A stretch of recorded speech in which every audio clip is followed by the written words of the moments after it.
नमस्कार, मैं अतुल उपाध्याय और आज हम एक मुद्दे पर बात करेंगे जो कि बांग्लादेश में इस वक्त हो रहा है। वहां पर हंगामा हो रहा है, बांग्लादेश को जलाया जा रहा है। वहां की जो पूर्व प्रधानमंत्री, अब तो कह सकते हैं शेख हसीना, पहले प्रधानमंत्री थी वहां की, वो अब अपने देश को छोड़कर सीधे भारत के लिए आ चुकी हैं, या फिर वो भारत को सुरक्षित महसूस करती हैं। अन्य देश में भी जा सकती थी लेकिन वो भारत में आ चुकी हैं। वहां पर दंगे इस कदर हावी हो चुके हैं कि उनके वीडियो जैसे सोशल मीडिया पे वायरल हो रहे हैं कि हिंदुओं के किसी का घर जलाया जा रहा है, वहां की बेटियों को उठा उठा के गाड़ियों में डाला जा रहा है, किसी का मकान जलाया जा रहा है, वहां के मंदिरों को तोड़ा जा रहा है। तो इसी मुद्दे पर आज हमारे साथ कुछ यहाँ पे जो फिरोजाबाद है, यहाँ पे पार्क में हम खड़े हुए हैं, यहाँ पे कुछ युवक हमारे साथ जुड़ चुके हैं। उनसे हम बात करेंगे इस मुद्दे पर, वो अपना क्या विचार विमर्श रखना चाहते हैं, क्या बोलना चाहते हैं। अब जो बांग्लादेश में अभी घटना हो रही है, वहां पे जैसे टारगेट हिंदुओं को ही किया जा रहा है, उसके और वहां पे जो हिंदुओं से को जिस तरह से टारगेट किया जा रहा है, क्या लगता है आपको कि ये जो आंदोलन हो रहा है सिर्फ हिंदुओं के लिए ही हो रहा है? एक घटना जिसको लगभग हिडन किया जा रहा है, मीडिया चैनल्स के माध्यम से भी उस चीज पर हम नहीं पहुंच पा रहे हैं। वहां का मुद्दा जो राजनीतिक रूप से जो उठा था, मुद्दा आरक्षण को लेकर के मुद्दा उठा हुआ था। आप समझ सकते हैं, आरक्षण को लेकर के मतलब एक जनरल कास्ट को आरक्षण नहीं मिलेगा और एक अमुक एससी बीसी या इस पार्ट को आरक्षण मिलेगा।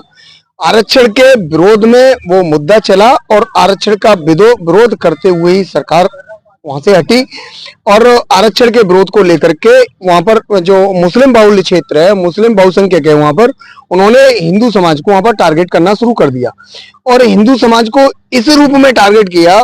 वो भीभत्स रूप था, वो राक्षसी रूप था कि बहुत नृशंस तो हत्याएं की हिंदू समाज की। वहां तक अगर 2 साल का बच्चा है, 2 साल के बच्चे तक को भी उन राक्षसों से नहीं छोड़ा। बच्चियां हैं 13-13, 14-14 साल की, जो वीडियो वहां से सोशल मीडिया के माध्यम से आ रहे हैं, उनके साथ भयंकर तरह से हम बोल भी नहीं पा रहे हैं क्या स्थिति वहां पर हिंदुओं की हुई है। मतलब वो वहां पर फिर पूरा का पूरा जो वहां की मुस्लिम कम्युनिटी है उसने हिंदुओं को ही टारगेट किया और उनका प्रयास था यहाँ का हिंदू या तो मुस्लिम बने या मुस्लिम धर्म अपनाए या बांग्लादेश छोड़े या ऊपर जाए। आपने जैसे देखा होगा कि पहले, इससे पहले पाकिस्तान में भी इस तरह का हो चुका है कि वहां पे भी हिंदुओं को टारगेट किया जा रहा है। बांग्लादेश में ये हो रहा है और भी कई देशों में हो चुका, फिलिस्तीन में भी आपने देखा होगा। हर जगह पे हिंदू को ही क्यों टारगेट किया जाता है? और भी जाति है, मुसलमान भी है, उन्हें क्यों टारगेट नहीं किया जा रहा है? देखिए, सत्यता तो यह है, एक आप सभी के सामने उदाहरण भी है।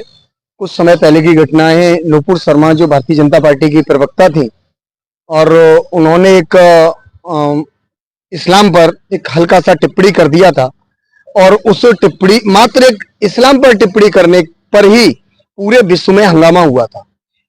मुस्लिम समाज भारत में सड़कों पर आ चुका था, उपद्रव करना शुरू कर दिया था, आंदोलन करना शुरू कर दिए थे और मुस्लिम समाज के अलावा हमारे भारत का जो विपक्ष था वो भी रोड पर उतर आया था, सिर्फ एक नुपुर शर्मा के टिप्पणी करने पर। आज की तारीख में सबसे बड़ी हिंदू समाज की विडंबना यह है कि हिंदू समाज घर से बाहर रोड पर नहीं निकल रहा है, कपड़ा रोटी मकान में लगा हुआ है। इसीलिए वहां पर बांग्लादेश में भी उसकी स्थिति दयनीय हुई है।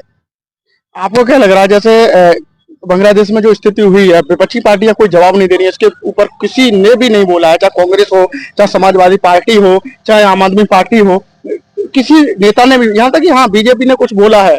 क्या कहेंगे कि हाँ ये जो पार्टियां ना बोलने के पीछे के क्या कारण हो सकता है? बांग्लादेश के ऊपर, बांग्लादेश की जो स्थिति वर्तमान में है उस पर उत्तर प्रदेश के मुखिया महाराज महंत योगी आदित्यनाथ जी ने बहुत अच्छे से, बड़े विस्तार से आपके सोशल मीडिया के माध्यम से विषय रखा हिंदू समाज के ऊपर।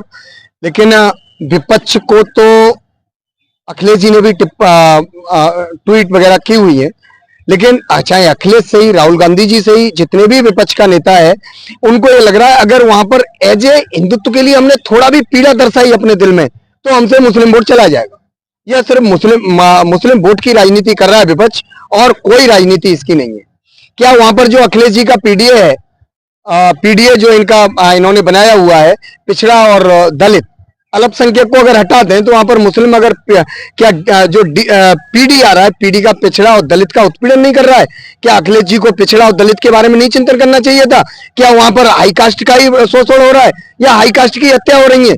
वहां पर दलित की भी हत्या हो रही है, वहां पर पिछड़े की भी हत्या हो रही है, वहां पर छत्री की भी हत्या हो रही है, वहां पर ब्राह्मण की भी हत्या हो रही है। लेकिन राजनीतिक रोटियां इनको यहाँ पर भारत में सेकनी है। जिस दिन, जैसे आपका ये कहना कि हिंदू ही टारगेट क्यों होता है, क्योंकि हिंदू अपनी जो हिंदू की विचारधारा थी, जो हमारे शास्त्र जो कहते थे, उससे भटक चुका है। हमारा शास्त्र ये भी कहता है एक हाथ में माला है तो एक हाथ में हमारे में भाला भी होना चाहिए। माला तो हमने ले ली, तिलक भी लगा लिया, लेकिन हम अपनी भाला हम छोड़ चुके हैं। हमारे समाज को अगर कोई गाली दे रहा है, हमारी संस्कृति को कोई गाली दे रहा है, हमारे धर्म को कोई गाली दे रहा है, हम उसको प्रतिक्रिया देना भी अपना उचित नहीं समझ रहे। प्रतिक्रिया देने वाले भी होंगे तो उंगलियों पर गिनने वाले एक शहर में कुछ ही हिंदू भाई बहन होंगे, जहां पर 1% भी अगर भारत का हिंदू अगर प्रतिक्रिया देने के लिए ही सड़क पर आ जाएगा, वहां पर मैं गारंटी देता हूं विपक्ष तो अलग चलो, विश्व में कोई भी हिंदू और सनातन संस्कृति पर उंगली नहीं उठा सकता है।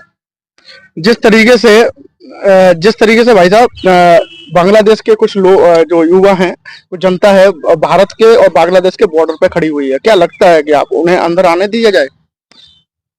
ये तो सरकार फैसला करेगी अंदर आना है नहीं आना। लेकिन इतना ही कहूंगा मैं, जिस तरह से वहां बांग्लादेश में हिंदुओं के साथ हो रहा है, सपोज दैट यही हिंदुस्तान में होने लगे तो हिंदुस्तान का जो हिंदू है वो कहाँ जाएगा? शेख हसीना तो